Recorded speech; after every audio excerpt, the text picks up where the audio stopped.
في لحظات كتير في حياتنا بنلاقي نفسنا مش قادرين نكمل المفروض نعمله، وبنحس بالعجز وبنقول احنا مش قادرين نعمل ده دلوقتي، والدنيا حوالينا بتبقى شبه الفوضى رغم انك كنت ناوي تمشي على الخطة. ليه على طول بنبدأ بالحماس وبعد كده بنتراجع؟ ليه دايما مش بنقدر نلتزم بالخطة؟ في ناس ماشية من غير خطة والدنيا ماشية معاهم، احنا أول ما يجينا شغل كتير أو مذاكرة بنقع. هي المشكلة فينا ولا في الخطة ولا في حاجة أعمق؟ النهاردة هنتكلم عن الانضباط وإزاي تتحكم في حماسك وتتحكم في تحفيزك الداخلي وتبدأ رغم الظروف المش مثالية، وإزاي تبدأ وأنت مش في مزاجك العادي. أنا يوسف عصام وهدفنا في القناة دي إن احنا نحقق أهدافنا ونطور من مهاراتنا بأفضل شكل وأسرع وقت ممكن. النهارده جاي أكلمك عن حاجة من أهم المفاتيح اللي بتفرق في حياتنا كلها، وهو الانضباط. يعني إيه تكون منضبط؟ وليه الانضباط بالأهمية دي كلها؟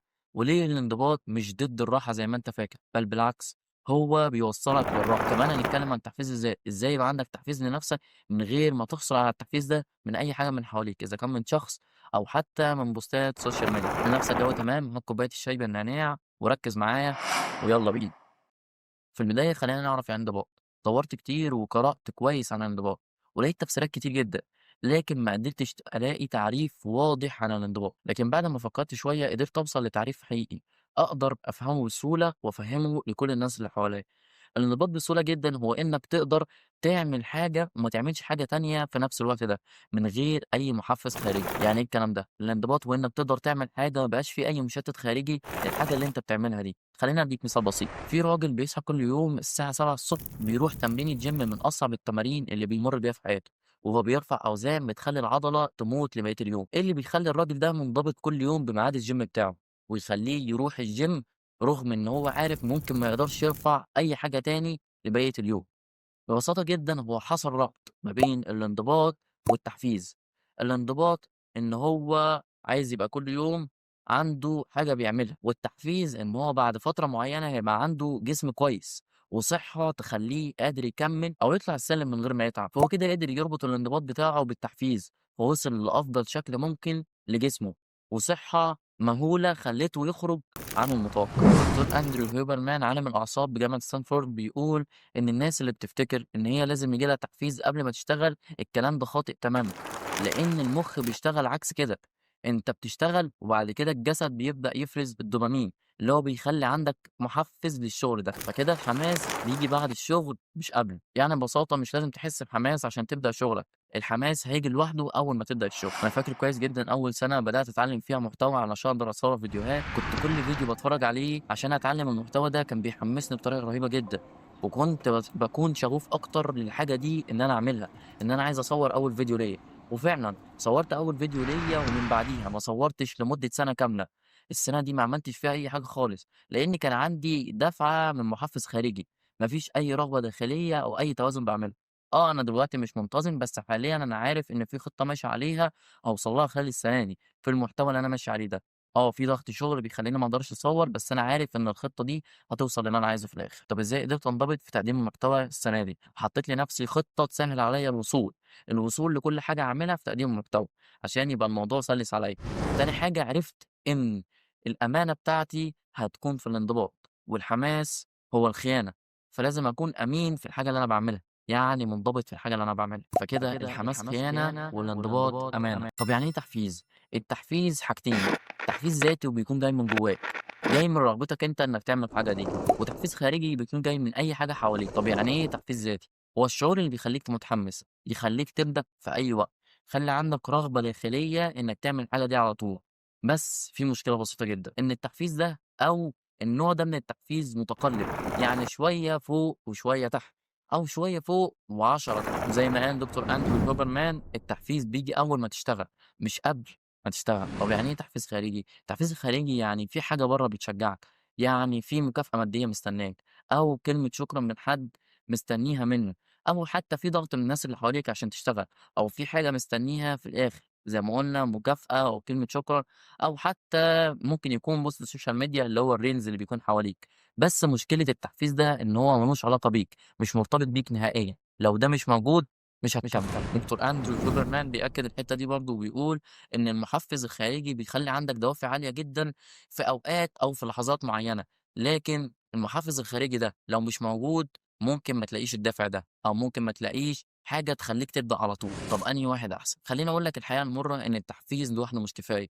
والله التحفيز بيضحك عليك. أنت بتتفرج على فيديوهات تحفيزية بتفوّر دمك وبتخلّيك تعمل حاجات كتير وعايز تنطلق، فبتنزل تشتري أول نوت بوك ليك، وتروح جاي كاتب في النوت بوك دي خطة جديدة من ضمن ال50.000 خطة اللي حطيتها قبل كده، وتروح جاي بادئ وكاتب فيها، وتعمل to do list في التليفون بتاعك وتبدأ تكمّل لحد اليوم الخامس، تلاقي نفسك أنت ما شيّكتش على أي to do list أنت عملتها. على النقيض الآخر في الانضباط، الانضباط بيخلّيك تفتح النوت بوك بعد 3 أشهر ويقول لك أنت وصلت لإيه، عملت to do list والّا لسه ما عملتش، وخلّصت الto do list اللي أنت حطيتها والّا لأ.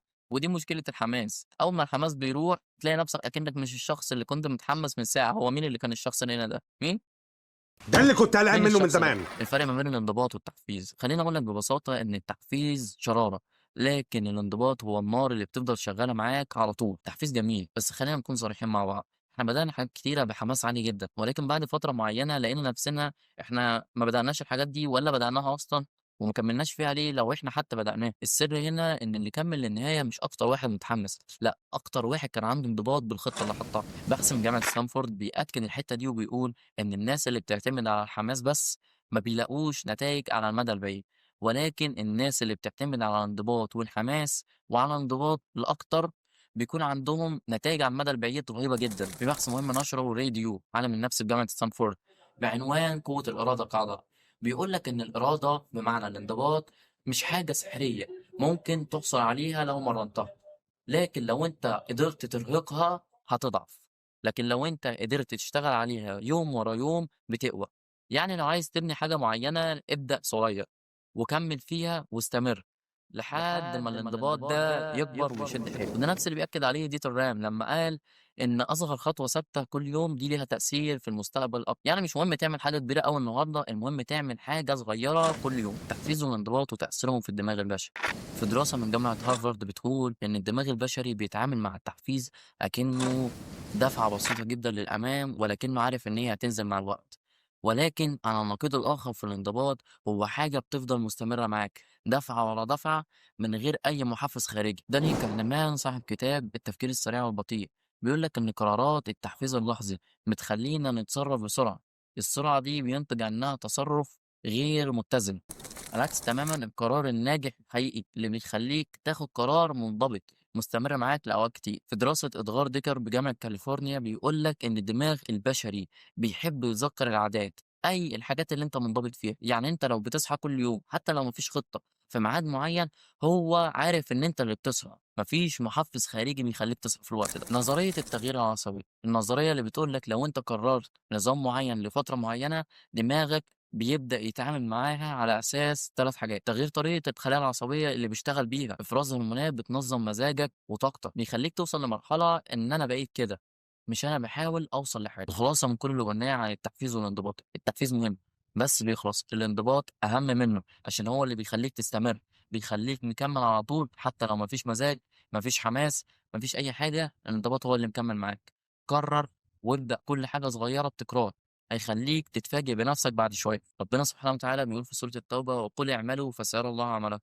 دعوة مباشرة عشان نشتغل، علشان نبدأ شغل من غير ما نستنى أي تحفيز خارجي. وفي سورة العنكبوت: "والذين جاهدوا فينا لنهدينهم سبلنا." الجهاد هنا مش بس للقتال، الجهاد هنا هو جهاد النفس على الانضباط، وربنا هيكافئنا بيه في الآخر: "لنهدينهم سبلنا." ربنا يهدينا لسبله في الآخر. وفي سورة الإسراء: "ولا تجعل يدك مغلولة إلى عنقك ولا تبسطها كل البسط." خلّي عندك توازن، ما تبقاش في شِدّة أوي ولا لين أوي، خلّي عندك طريق مستقيم انضباطي ماشي عليه صح، ما يبقاش عندك تحفيز مرّة واحدة وما فيش انضباط. الرسول صلى الله عليه وسلم بيقول: "أحب الأعمال إلى الله أدومها." الحاجة اللي أنت بتعملها دي ربنا بيحبها عشان أنت مداوم عليها، الحاجة الكويسة طبعًا، مش أي حاجة سيئة أنت بتعملها. وخلّيك دايمًا ماشي على كلام الرسول صلى الله عليه وسلم وهو بيقول لك: "اغتنم 5 قبل 5، شبابك قبل هرمك، صحتك قبل سقمك، غناك قبل فقرك." مش فاكر الرابعة. لأ فاكر الرابعة. وفراغك قبل شغلك، وحياتك قبل موتك. دعوة صريحة للعمل، إن أنت تشتغل على طول، ما يبقاش عندك تواكل أو تسويف للحاجة اللي أنت بتعملها. بعد ما فهمنا تعريف الانضباط وتعريف التحفيز الذاتي، وفهمنا الفرق ما بينهم وليه هُم بالأهمية دي، خلّيني أقول لك دلوقتي إزاي تبقى منضبط ويبقى عندك تحفيز ذاتي. أول حاجة يبقى عندك self awareness، إدراك للذات، تعرف نفسك، تعرف وقت ضعفك، وقت قوتك، وايه اللي بيشتتك. دانيال جولمان في الذكاء العاطفي بيأكد ان اساس الانضباط هو الوعي بالذات، وعندنا اكبر مثال على كده ديفن جوجلز، الشخص اللي قدر يواجه نفسه من خلال نقاط ضعف. طب ازاي اقدر استفاد من الخطوه الاولانيه دي؟ سجل يوميا انت امتى بتتشتت وامتى بيبقى شغلك عالي، ويبقى عندك خريطه لدماغك بتشتغل ازاي. الخطوه الثانيه وهي بروبوز اندر اتنشن، قوه النيه والهدف. بدون نيه واضحه الانضباط هيبقى عبء مش عادة تساعدك إنك تنجح. بحث من جامعة ستانفورد بيأكد إن الناس اللي عندهم غرض شخصي أو سبب شخصي بيخليهم يكملوا بيخليهم ينجحوا بنسبة 58%. تجربة فيكتور فرانكي في كتابه من The Search for Meaning بيأكد إن الناس اللي عندهم هدف بيخليهم يكملوا، أو سبب شخصي بيخليهم يكملوا رغم أقصى الظروف. طب إزاي أقدر أستفاد من الخطوة التانية دي؟ اربط كل عادة بحلم كبير أنت عايز تحققه، واسأل نفسك دايما على طول ليه أنا بعمل. الخطوة رقم 3 System over Goals، يعني بدل الأهداف بأنظمة. يعني خلي عندك نظام بدل الهدف ده، إن الهدف بيركز على النتيجة بس، لكن النظام بيركز على كل تفصيلة في الرحلة لحد النتيجة. معلومة مهمة جدا قالها جيمس كلير في كتابه إن الفرق ما بين الناجحين وغيرهم إن الاتنين كان عندهم هدف، زي مثلا اتنين داخلين مسابقة عندهم هدف الفوز، ولكن الفرق في النظام اللي اتبعوه او في الطريقه اللي اشتغلوا بيها عشان يوصلوا للهدف ده. زي ما بيقولوا عندنا كده في الدوري المصري اكتر فريق عنده سيستم هو مين؟ النادي الاهلي، عشان هو اللي عنده نظام معين. كل الفرق عندها هدف ان هم ياخدوا الدوري، لكن هو الوحيد اللي عنده نظام ان هو ياخد الدوري. طب ازاي اقدر استفاد من الخطوه الثالثه دي؟ اعمل نظام. يعني ايه اعمل نظام؟ قول مثلا هصحى الساعه 9 واقعد على المكتب، حتى لو مش هشتغل هتلاقي نفسك بتشتغل على طول. خطوه رقم 4 وهي هابت باور، قوه العادات. بيقول لك ان الانضباط مش فرض اراده، الانضباط تدريب للدماغ. ازاي اقدر استفاد من الخطوه رقم 4 دي؟ اربط العادات الجديده بعاده موجوده او ثابته عندك اساسيه. يعني مثلا بعد ما اصحى على طول هنزل اصلي الفجر، اول ما هغسل سناني هخرج على طول اقرا قران. الخطوه رقم 5 انرجي اوفركم تايم، يعني خليك متحكم في طاقتك مش بالضروره وقتك بس. يعني المشكله ان احنا بنركز على الوقت وننظم وقتنا وننظم الوقت في كل ثانيه، لكن احنا بننسى الطاقه بتاعتنا، بننسى ان احنا عندنا وقت بنكون فيه مش مشغولين، منهكين. في كتاب ذا باور اوف فول انجيجمنت بيقول ان الاشخاص اللي عندهم تنظيم لوقت راحتهم ونومهم واكلهم بينجحوا بنسبه 3 اضعاف للناس اللي حواليهم. طب ازاي اقدر استفاد من الخطوه الخامسه دي؟ اعرف انت شغال امتى احسن. خطوه رقم 6 overcoming procrastination، اللي هو كسر التسويف. بنقول ان التسويف مش كسل، التسويف هو هروب من قلق او ضغط بيخليك تهرب من الفعل ده عشان انت مش عايز تعمله. تيم سايل بيقول ان التحفيز مرتبط بالجانب العاطفي مش بالكسل. وعندك اداه قويه جدا عشان تقدر تتخلص من التسويف، وهي اداه او تقنيه البرومودورو اللي بتخليك تشتغل لمده 25 دقيقه و5 دقائق راحه. دي بتخليك تكسر دايره التسويف بتاعتك. وازاي اقدر استفاد من خطوه رقم 6 اقصى استفاده؟ اكتب في ورقه ابدا دلوقتي ولو لمده 5 دقائق، واستخدم تايمر. الحاجتين دول هيفرقوا معاك على المدى البعيد. خطوه رقم 7 environment وبيبول، ودي دايرة التأثير. بنقول إن لو دايرة التأثير اللي هم الناس اللي حواليك ملتزمين بحاجة معينة أنت ملتزم بيها، أنت على طول هيبقى عندك سهولة في الانتظام فيها أو في الشغل عليها على طول. يانس كلير بيقول إن الانضمام لفريق بيؤمن بنفس الطريقة بتاعتك أو بيشتغل بنفس الطريقة بتاعتك أسرع طريق لبناء العادة أو بناء الانضباط ده. روبن شارما بيقول إن 5 أشخاص من الناس اللي حواليك هم مرآة عاكسة ليك دلوقتي والمستقبلك. طب ازاي اقدر استفاد من خطوة رقم 7 اقصى استفادة؟ شارك خطتك مع شخص امين تعرف تأمنه على الافكار بتاعتك، وتبدأ تشتغل معاه على الفكرة بتاعتك دي او الخطة بتاعتك دي علشان تقدر تقويها او تقومها صح. خطوة رقم 8 progress over perfection، يعني التدرج والمسامحة،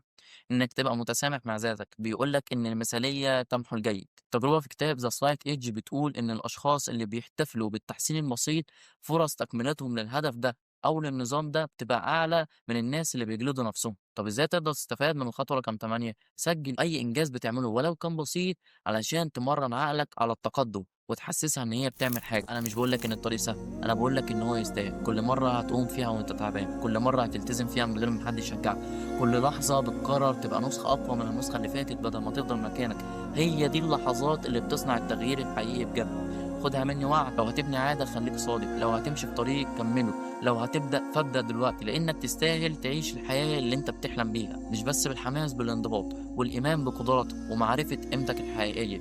الحلقة دي كانت عنك وعني وعننا كلنا اللي عايزين يحسنوا من حياتهم واللي عايزين حياتهم تبقى أحسن، حتى لو كانت أحسن تبقى أفضل. في النهاية شكرا لوقتكم. الحلقة دي خرجت للنور بعد انقطاع طويل جدا، بس الحمد لله قدرنا نخلصها حتى لو اتصورت كذا مرة وفشلت، ولكن بإذن الله المرة دي هتنجح.